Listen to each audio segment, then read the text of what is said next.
The Natural Landscape Photography Award winners were just announced, and I'm going to be going over each category's winners and letting you guys know what I think the techniques that they used and why they won those photos, so that this year or this next year, 2023, we can put those things into practice. And if you're planning on entering any competitions yourself, maybe you can focus on these things for the entries that you do for the 2023 year. Now let's start off with the first category. And I apologize if I butcher any of these names. And the winner for the Grand Scenic category is Kevin Monahan. And this photo is just wild. I imagine that a lot of these photos, I'm gonna be looking at them and picturing or telling myself, why can't I find myself in this situation? And I go out and I'm shooting pretty much 50%, if not almost 60% of the year, but I don't live in an area like this. Obviously, Kevin here used a telephoto lens. To what extent of millimeter? If I had to guess, he was somewhere between 200 and 500 millimeters. Utilizing the atmosphere to his advantage here, really allowing the mountains in the background to almost peer over or like stand over powerfully of the tree line that we see here. And you have, of course, the repeating pattern of the granite down below, up here, the little details of the trees up here or the foliage also matches down here. And then you have beautiful glacier, the light hitting it really just right, giving detail where you would want detail. Highlighting the side here.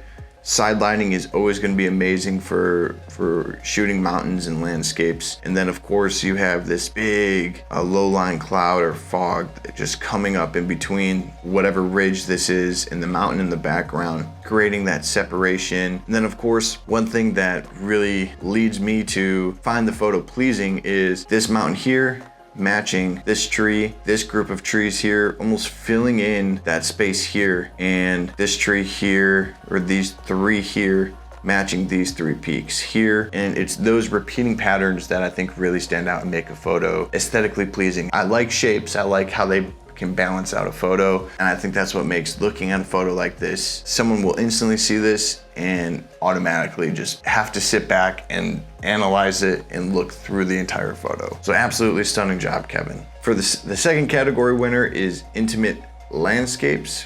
Spencer Cox is the winner, and wow, there is a lot going on in this photo. The beautiful thing about this competition is the whole purpose of it is utilizing the photo in its natural environment. So there's not a whole lot of post-processing that goes on in these photos, and there's no compositing, there's no additional layers or anything like that that can really be happening in these photos. So what you're seeing is, well, natural as it can get. And a photo like this, there's so much motion and chaos in those waves. I mean, it just looks like a composite. Like this whole 3/4 of the photo looks like it was just added, like there should be sky there, but there's not. And it looks like Spencer used a pretty fast shutter speed here. To me, I don't see any significant or crazy amount of technique.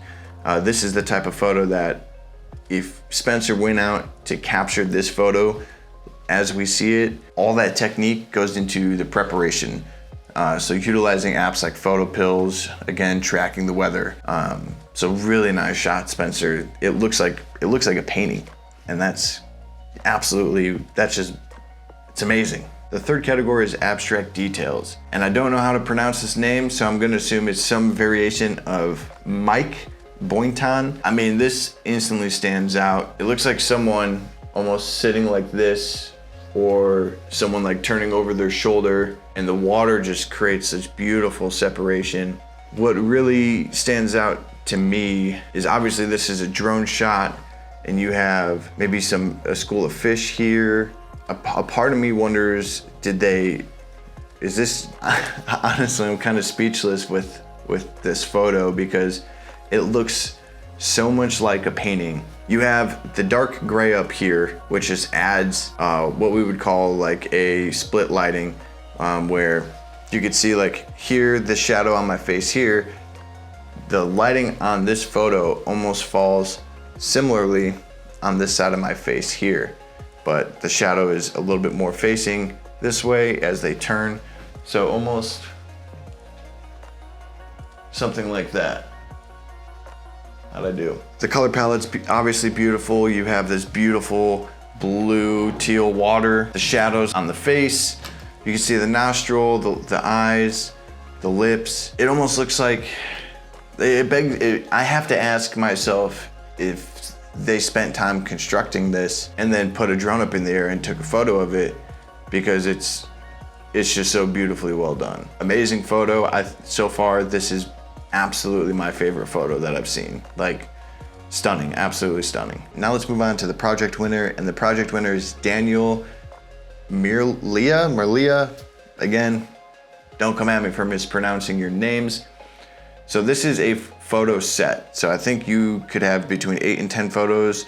Don't quote me on that. So let's look at his first photo here. Beautiful use of movement and space. Another telephoto lens shot. The lighting just working the way that you would want it to.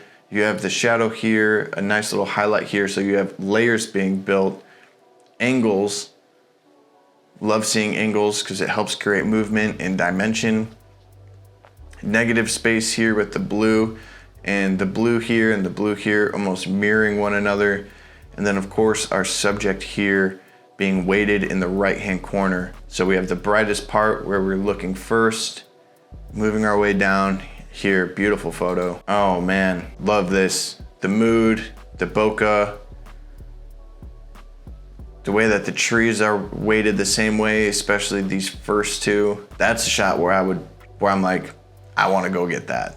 Absolutely. What I would give to have that lighting in a shot. Not even just the lighting and the atmosphere. I mean, you have the fresh snow in the mountains, the darkness in this top left-hand corner, contrasted with the light in this right-hand corner, moving its way through the photo, framing what we're seeing here. And even though the lightest part and the warm colors move to the front, and normally that's what we're drawn to first, but it helps that it gradients off from this right corner into the shadows, letting us see the trees. I mean, and you work your way through the photo. I love that shot. Another beautiful one. I mean, the snow looks like sand, and you have these tips of the pine trees just poking out. Beautiful blue, white, moody color. And again, what I'm noticing is he does a really amazing job at finding balance. And you could see in each of these photos, he's using a telephoto lens. So you don't always need just these like incredibly like ultra wide or wide angle lenses. It's really good to have a telephoto lens in situations like this, especially moody atmospheric landscape photography. I love it. I love using a telephoto lens. Another beautiful shot with weight and layers. So we have this whole weighted side here, where this tree here obviously being the main subject, light cutting through here, dark around this side, lighting up this tree. And of course it's the most alive tree, has the most shape to it, surrounded by these dead trees, and then you have these speckles of pines just fading away in the fog, creating beautiful depth. I noticed up here, could have spot removed this little, there's something right there, a little artifact, and I maybe would have cropped in a little bit here to get rid of this tree a little bit more, maybe just this space here. But otherwise, another beautiful shot. Man, this is just crazy, crazy beautiful work. And when you're looking at these, like I feel cold. Like I imagine standing there and feeling the wind blowing that top layer of powder, and you're standing there trying to take this shot. Like, hats off to you. And I think earlier I saw that this was in Europe or something like that. I'll have to double check, but somewhere very cold and probably unforgiving, where your equipment doesn't always work the best.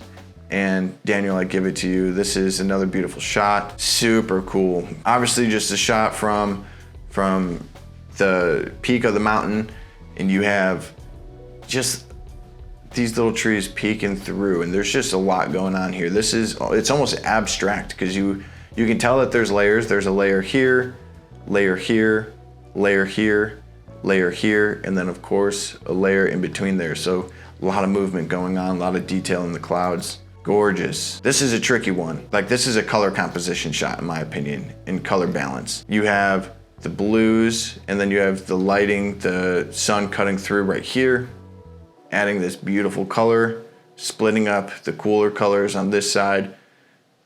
For me, the biggest interest point is here. So I'm wondering if you crop in here, you're cutting off this side if you're keeping the same aspect ratio. I think the biggest interest is right here. And I wonder if you just cropped in like this, how well that would have looked. But I love it. Oh man, great use of negative space. That almost looks like a studio shot. Obviously took in either, I mean, I think that's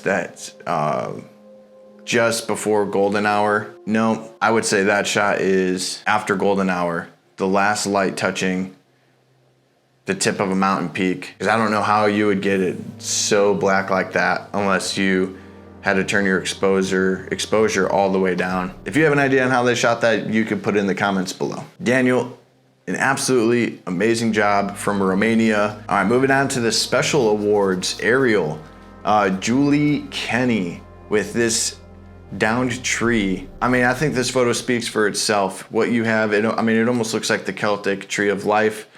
Beautiful spread on the tree, great color composition, the white tree popping out, white highlights move forward in an image, and then you have what looks like the root systems or maybe game trails, and everything just almost encompasses or seems to be moving around this tree, really making it seem like a tree of life, which ironically enough, it's not, because it's a tree that has fallen over and has died. Julie, beautiful photo. That's a really cool shot, and that's something I'm definitely gonna look for. I think that's really amazing stuff. All right, for the next category, let's move on to deserts.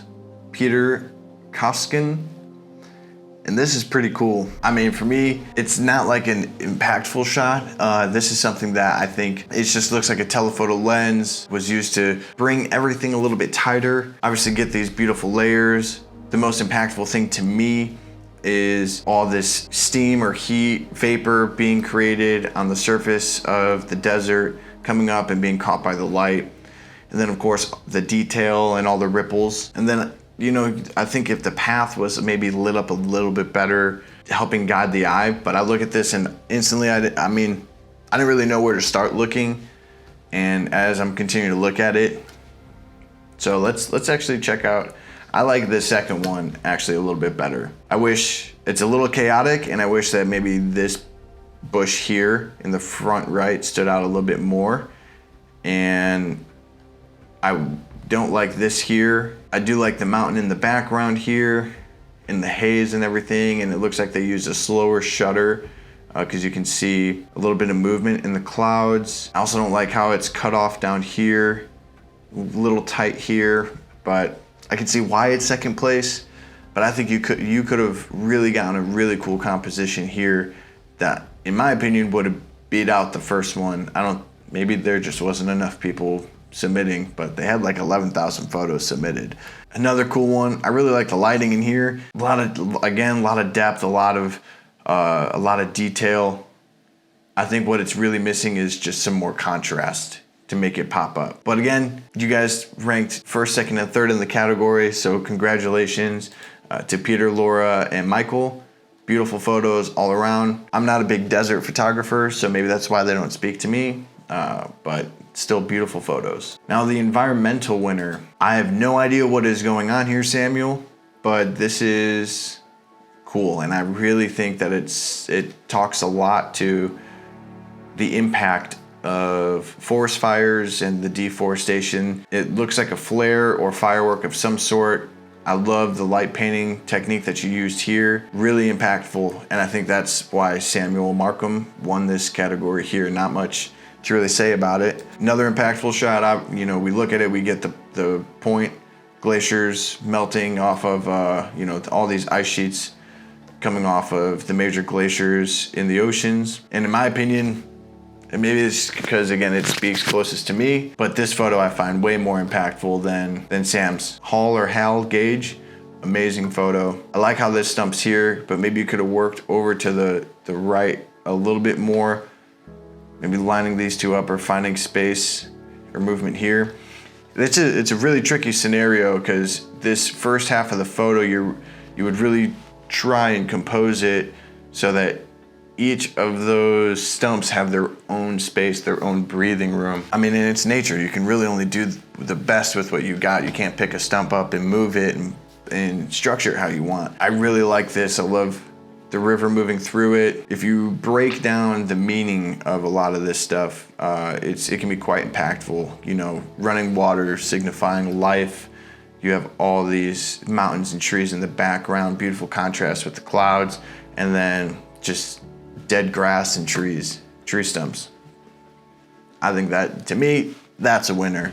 Great job. Frozen Worlds, Brian Pollock. Oh yeah, again, I just chills down my spine, instantly feel like I'm there and I'm cold. I love being able to capture warmer light on these blue-white snowscapes and that warm light falling on pine trees, these conifer trees that still are quite vibrant green. You just get a really beautiful, cool color palette, especially when you have like these subtle purples in here. I think maybe a little bit more room on the bottom here could have been used. I think you have just a little bit of space up here that you could have come down. There's not a whole lot going on up here. I think the space that you have in between here in the right of the tree and the top of the mountain balances itself.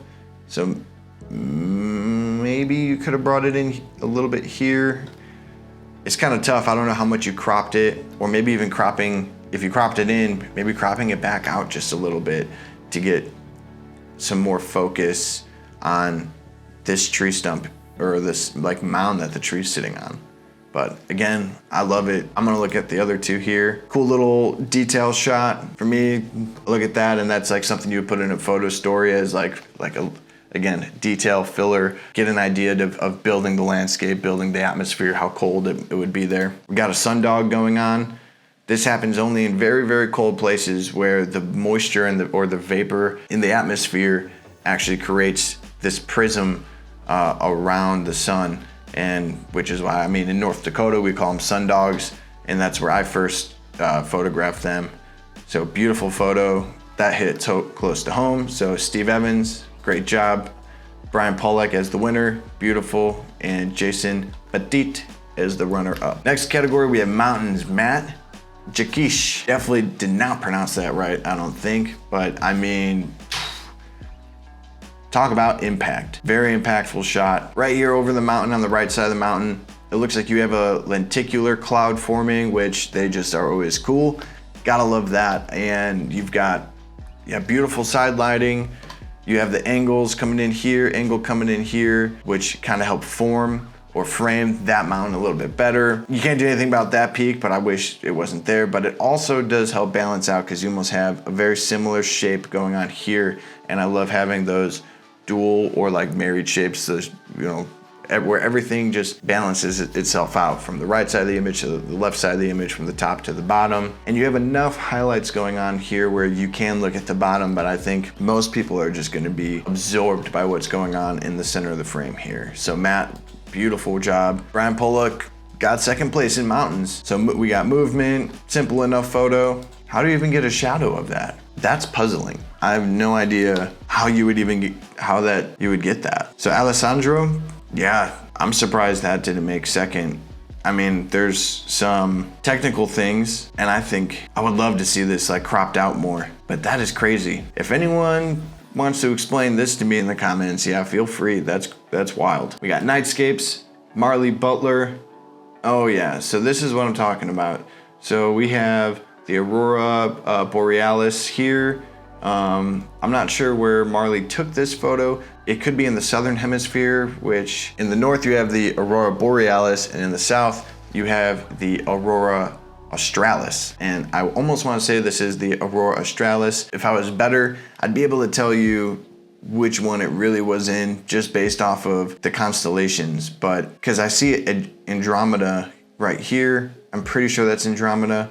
So this might be the northern hemisphere. I have no idea. Either way, anyways, beautiful shot. We got the foreground here, an obvious focus stack shot. I doubt this was taken with a hyperfocus, which is where, you know, every lens has a certain range where you'll get the sharpest photo from your subject to the front of your lens. But yeah, that's crazy. I love it. Love the reflection, get a little bit of the stars, definitely get the Aurora Borealis. Again, the green down here with the green of the northern or southern lights. Beautiful core Milky Way photo right here. And I'm pretty sure this is a multiple image stack of the Milky Way, which I don't know how they kind of judge Milky Way photos, because a lot of times you need to take multiples and stack them on top of each other to reduce noise, but beautiful photo. As we're coming into the last 5 categories, I wanna say I still do have some of my calendars available, so check the description below, and if you want a 2023 calendar, they're still up on my website. Head there and order yours now. Well, actually wait till the end of the video. All right, next category, rivers, lakes, waterfalls. Yep, beautiful pastel-y beach photo. I love the little different shapes. I think maybe tilting the lens up just a little bit more and getting rid of the bottom here, still getting that light coming through, but allowing some breathing room in between these two clusters of whatever this is. I'm not a beach person, don't judge me. The horizon looks a little not straight to me, but maybe that's just me. I think it's a beautiful pastel-y photo. I wish it was a focus stack so I can maybe see a little bit more detail in the background, because I look here and then I'm done. But I think this Joseph Campisi, however you pronounce that, is a much nicer photo. This, to me, ethereal, majestic, mysterious, moody, the beautiful light coming through the top, cutting its way down the waterfall, the different colors. I mean, there's so many more layers to this photo, in my opinion. And this, in my opinion, this photo is much more of a winner than the beach photo. Seascapes. Now, I already see the 3 amazing photos. So yeah, obviously this is some type of massive wave break or waterfall, but you can see the movement here. So water is being pulled up, powerful. That's just, yeah, powerful image. And again, this is where it's either right place, right time, or a lot of these people, so Andre, maybe New Zealand, a lot of people who go out and shoot seascapes, they're tracking a lot of the weather systems and tides. They're tracking a lot of the waves.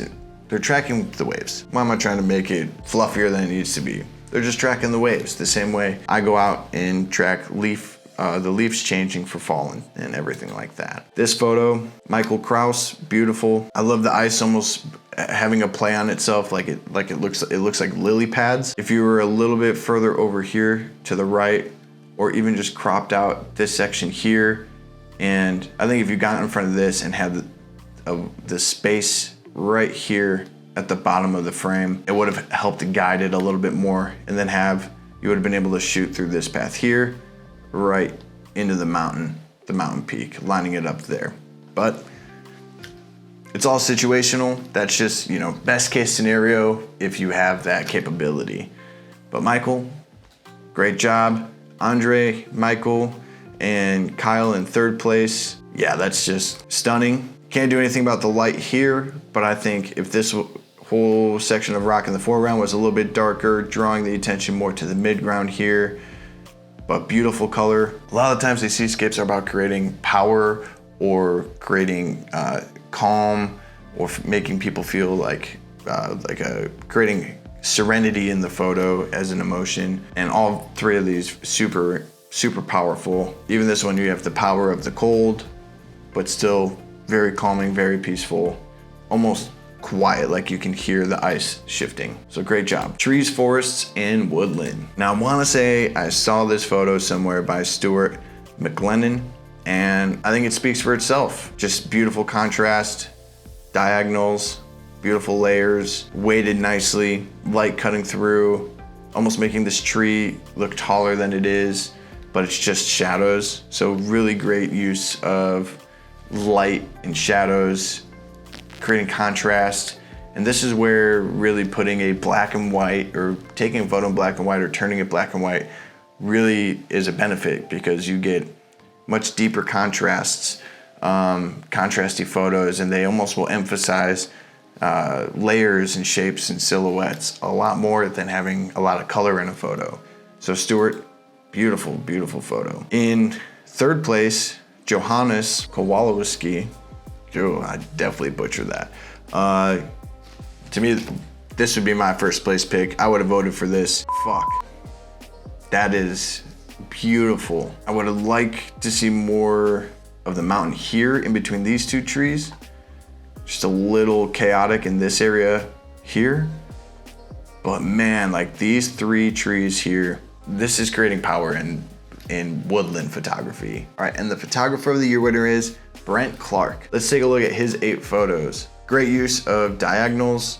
Again, this is also color composition. So you have the blues and these gray tones with the oranges, and everyone knows blue and orange, they go together, orange, teal, all work very well with the subject being lit up here, which is this little orange bush, just chaotic, but the colors are amazing. Beautiful golden hour light mixed with the snow.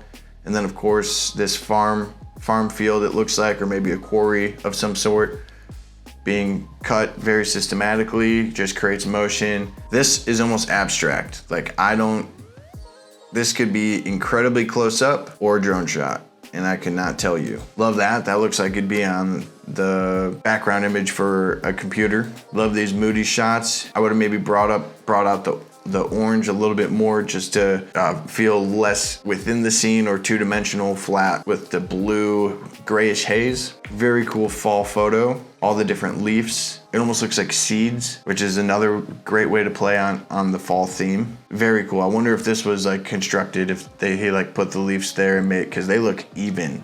They look systematically like put like that. That's really cool. I think this is a little bit too close. The harsh shadows, I don't know, this photo honestly just does not do it for me. I'm like, okay. And yeah, stunning layers of the desert. Something you see a lot in the desert shots. You got the sandy haze with the sun cutting through that haze. And then of course, the beautiful silkiness of all the desert sand and all the layers of the sand. Great stuff. Way to go, Brent. Really cool stuff, really cool photos. Couple in there that I really like. Congratulations on winning Photographer of the Year. And now for the Photograph of the Year, which ended up being a tie between Jim Lamont and Philippe Chikesh. And I'm gonna show you Philippe's first because Jim's, you'll see. So using a telephoto lens or super telephoto lens, Philippe here zoomed in, took this photo of the explosive magma, and you can see, of course, beautiful layers here. And apparently I was reading that all of these magma dots are 1 meter in length, just to give you an idea of how massive this is. And for me, it's the story of the photo, not so much the photo telling a story that makes it so much more impactful. Because to me, there's nothing really amazing or spectacular about this photo compositionally. You have the subject here on the right-hand side giving weight. I find this little plume of orange a little bit distracting as far as like patterns go, or yeah, I'm not like drawn to it like I am some of the other ones. But let me show you Jim's. Jim's I'm really excited about. So this photo is so creatively abstract. Jim Lamont, amazing. I saw this and I thought maybe clouds. Like, I mean, I had a double take. Obviously I knew right away it wasn't clouds, but I stopped and I had to ask myself, what? And this is a great show of, you don't always need to be taking a picture of the mountains, of the rivers. Like, look at the ground. Play with your camera, turn it to the side. Play with shadows, using the shadows of the mountains. This has such beautiful textures and motions through it that it almost looks like star trails. And you have the star trails moving through the photo. So composite star trails, and you have the mountain in the background, except they're almost flip-flopped in color. And I can absolutely see why Jim won, because this is, well, tied, but amazing, beautiful photo. Now, I myself did not partake. I did not have the funds to partake because I ended up entering roughly, I think like 10 or 12, somewhere around there, different photography competitions. And I just didn't have the time to edit photos for this one. But I wanted to showcase with you guys these photos in case you're looking to do photo competitions or just want to get a better idea of what these professional photographers are out there capturing, how they're viewing these landscapes or just the environment, the world that we live in. And I think it's a really important thing to see other people's work, figure out how they did it, to go out there and think upon these things when you're out in the world photographing for yourselves. And I think that's how one of the best ways that you can kind of create your own style. Now, you've seen me break down the Natural Landscape Photography Award winner photos, but if you want to see me break down my top 6 photos halfway through the year, then go ahead and watch this video next, and I'll see you guys there.